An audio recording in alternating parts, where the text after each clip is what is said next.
Kebutuhan dasar manusia merupakan unsur-unsur yang dibutuhkan oleh manusia dalam mempertahankan keseimbangan fisiologis maupun psikologis.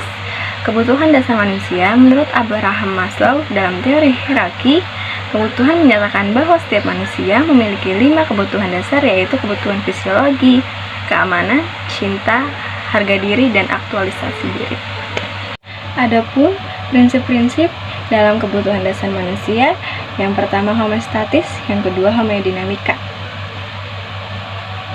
Aku jelasin yang pertama, homeostatis.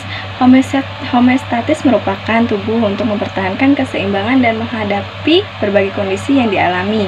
Proses homeostatis terjadi apabila tubuh mengalami stres sehingga tubuh secara alamiah akan melakukan mekanisme untuk mempertahankan keseimbangannya. Dapat dijelaskan sebagai suatu proses pemeliharaan keseimbangan dapat adaptasi yang terus-menerus dengan kondisi lingkungan di sekitarnya. Secara umum, homeostatis menjadi dua, yaitu homeostatis fisiologis dan yang kedua homeostatis psikologis. Homeostatis fisiologis yaitu ada 4 macam. Yang pertama, pengaturan diri atau self-regulation, yaitu suatu proses pengaturan organ tubuh secara otomatis. Pengaturan diri ini secara otomatis terjadi pada individu yang sehat.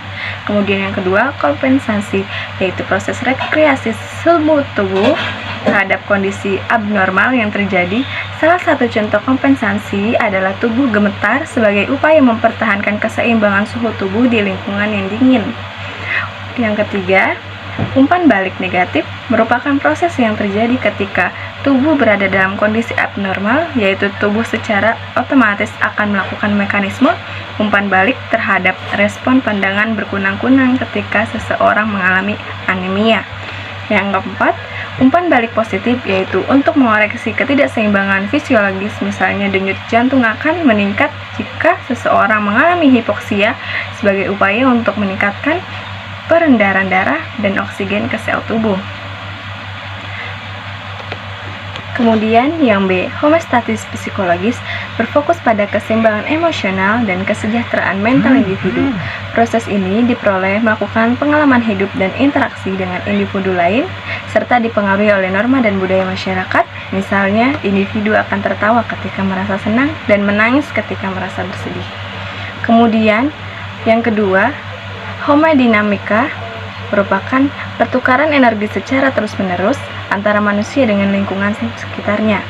Pada proses ini, manusia harus terus melakukan penyesuaian dengan lingkungan sekitarnya agar dapat mempertahankan diri. Berikut ada prinsip-prinsip dari hemodinamika.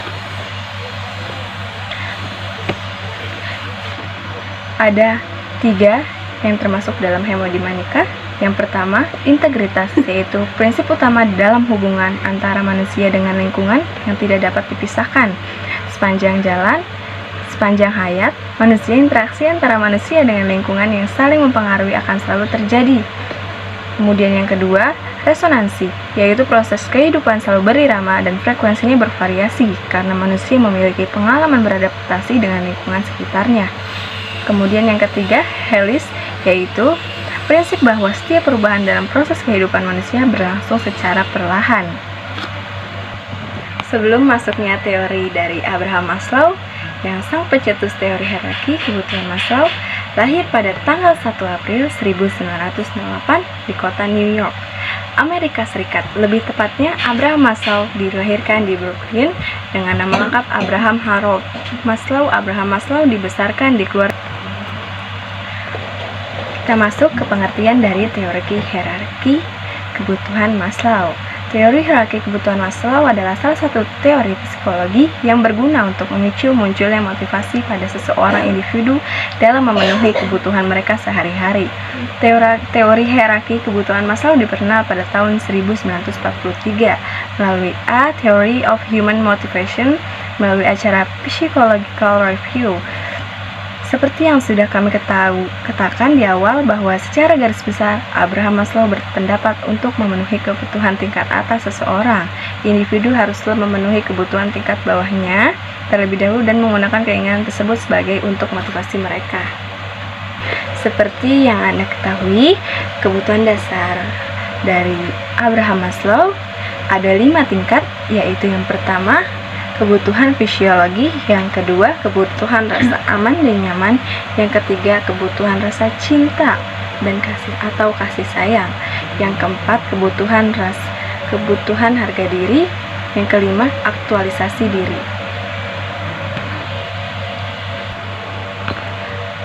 Aku mau jelasin yang pertama, kebutuhan dasar fisiologi. Kebutuhan tingkat dasar yang pertama ini memiliki hubungan dengan kebutuhan tubuh setiap individu, baik kebutuhan biologis maupun fisik. Kebutuhan yang sangat mendasar ini haruslah terlebih dahulu terpenuhi agar manusia dapat bertahan hidup dan melangkah ke tingkat kebutuhan selanjutnya. Kebutuhan fisiologis merupakan kebutuhan manusia akan kayak oksigen, air, makanan, suhu, tubuh yang normal, tidak tidur, homeostatis, kebutuhan seksual, dan lain semacamnya. Bisa kalian nalar, seorang individu tidak mungkin dapat memenuhi tingkat kebutuhan selanjutnya apabila mereka belum memenuhi kebutuhan fisiologis dasar ini. Perlu diingat, apabila salah satu dari bagian kebutuhan fisiologi ini tidak dapat terpenuhi, maka secara otomatis akan mengganggu tercapainya pemenuhan kebutuhan di tingkat selanjutnya. Tentu hal ini akan berbeda dengan mereka yang akan menjadi orang yang kaya. Makan makanan sudahlah bukan kebutuhan fisiologi mereka, namun mereka menganggap makanan yang mahal adalah gaya hidup mereka. Kemudian yang kedua, kebutuhan akan rasa aman. Yang ini tingkat kedua dari kebutuhan untuk senantiasa merasa aman. Seorang individu dapat melangkah ke tingkat kebutuhan selanjutnya apabila sudah berhasil memenuhi kebutuhan pada tingkat pertama. Abraham Maslow menjelaskan bahwa kebutuhan akan rasa aman ini meliputi rasa aman secara fisik maupun emosional. Perlu diketahui, kadar kebutuhan pada tingkat ini lebih banyak untuk usia rentang anak-anak. Hal itu dikarenakan anak-anak masih memiliki tingkat kewaspadaan yang masih rendah, sehingga pendampingan orang yang lebih tua itu sangat diperlukan. Untuk kebutuhan akan rasa aman dapat dicontohkan dengan contoh seperti kebutuhan akan rasa aman dari bahaya yang akan mengancam, kebutuhan perlindungan dari tindak kriminalitas, kebutuhan rasa aman dan ancaman penyakit, kebutuhan rasa aman dari bencana alam, dan lain sebagainya. Kemudian yang ketiga, kebutuhan sosial, rasa cinta atau kasih sayang. Kebutuhan tingkat ketiga adalah kebutuhan mengenai aspek sosial yang ada di masyarakat, seperti kebutuhan untuk merasakan cinta, kasih sayang, dan memiliki hak kepemilikan terhadap suatu hal. Dalam tingkat ini, Abraham Maslow memberikan pendapatnya mengenai alasan mengapa seorang individu mencari cinta.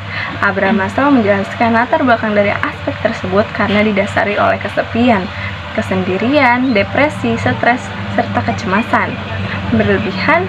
Rasa cinta pada yang dimiliki oleh seorang individu sendiri memiliki dua jenis, yaitu the love atau definition dan be love atau being. Seseorang yang merasakan cinta dikarenakan kekurangan, maka akan termasuk ke dalam jenis the love sendiri yang digambarkan sebagai rasa cinta yang menjadikan diri sendiri sebagai titik fokusnya, sedangkan untuk be love merupakan untuk penilaian seorang individu tanpa adanya niat untuk memanfaatkan orang yang dicintai. Kemudian yang keempat, kebutuhan harga diri atau penghargaan. Kebutuhan tingkat selanjutnya yaitu tingkat keempat ini, itu penghargaan yang dimaksud dalam tingkat kebutuhan ini tidaklah selalu penghargaan berupa piala atau hadiah. Maksud dari penghargaan di sini adalah harga diri. Setiap individu berhak mendapatkan harga diri mereka. Harga diri dapat berasal dari diri sendiri maupun orang lain ketika kebutuhan pada tingkat ini dapat terpenuhi. Maka secara otomatis akan memunculkan kebutuhan untuk merasakan penghormatan, rasa menjadi kepercayaan orang lain, dan menstabilkan diri sendiri. Dari hal itu, dapat kita simpulkan, kebutuhan ini adalah tentang pangkat, gelar, serta profesi setelah seorang individu berhasil. Harga diri ini ada dua bentuk. Yang pertama, bentuk menghargai diri sendiri. Adanya kepercayaan pada diri sendiri, meraih prestasi, menjadi pribadi yang mandiri, memiliki kemampuan, serta kompetensi yang mumpuni. Kemudian yang kedua, bentuk penghargaan dari orang lain. Mendapatkan status gelar, pangkat, jabatan, menjadi orang terkenal, mendapatkan apresiasi atau ketekunan yang dilakukan, mendapatkan pujian, dinilai baik oleh orang lain. Yang terakhir, yang tingkat 5 adalah kebutuhan untuk mengaktualisasikan diri. Nah, kebutuhan tingkat tertinggi yaitu kebutuhan untuk mengaktualisasikan diri. Kebutuhan ini dapat tercapai apabila seorang individu berhasil memenuhi keempat kebutuhan sebelumnya. Aktualisasi diri dapat diartikan sebagai wujud sesungguhnya untuk mencerminkan harapan serta keinginan seorang individu terhadap dirinya sendiri. Dalam penggambaran aktualisasi diri yang diperoleh oleh Abraham Maslow, aktualisasi diri ini berperan sebagai kebutuhan seseorang individu untuk memutuskan keinginan mereka. Jika kalian masih bingung dengan gambaran aktualisasi diri, maka kami akan memberikan permisalan seperti jika seorang individu adalah seorang musisi, maka seharusnya ia pergi untuk bermusik. Jika ia adalah penari, maka ia harus menggerakkan tubuhnya. Jika ia adalah seorang pendidik, maka ia harus mencari seorang pendidik. Dan masih banyak lagi.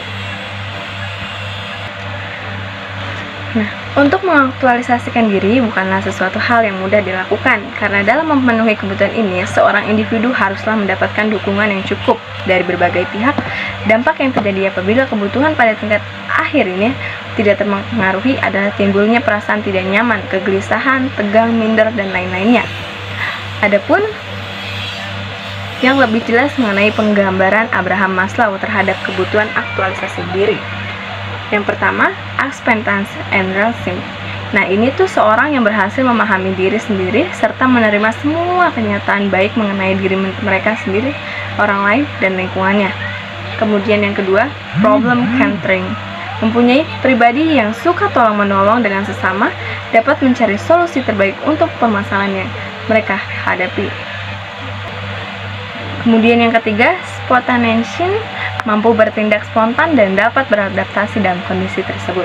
Kemudian yang keempat, autonomy and solitude, memiliki tingkat kebebasan serta privasi yang lebih tinggi. Kemudian yang kelima, contention process of appreciation.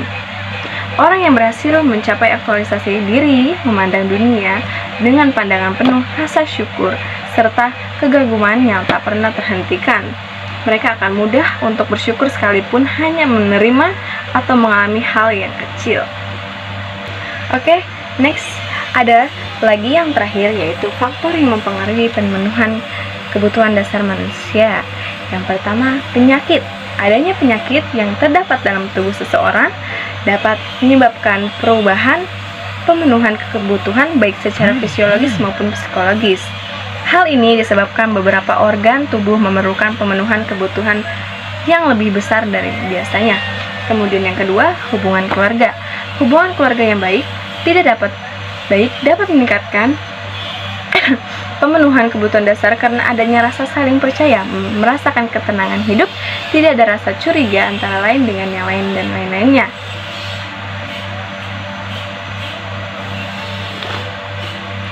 Kemudian yang ketiga, konsep diri.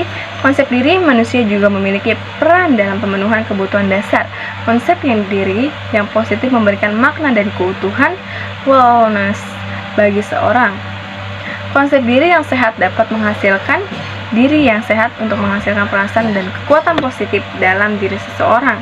Orang yang beranggapan positif terhadap dirinya sendiri akan mudah berubah, mudah mengendali kebutuhannya dan mengembangkan cara hidup yang sehat sehingga mudah memenuhi kebutuhan dasarnya.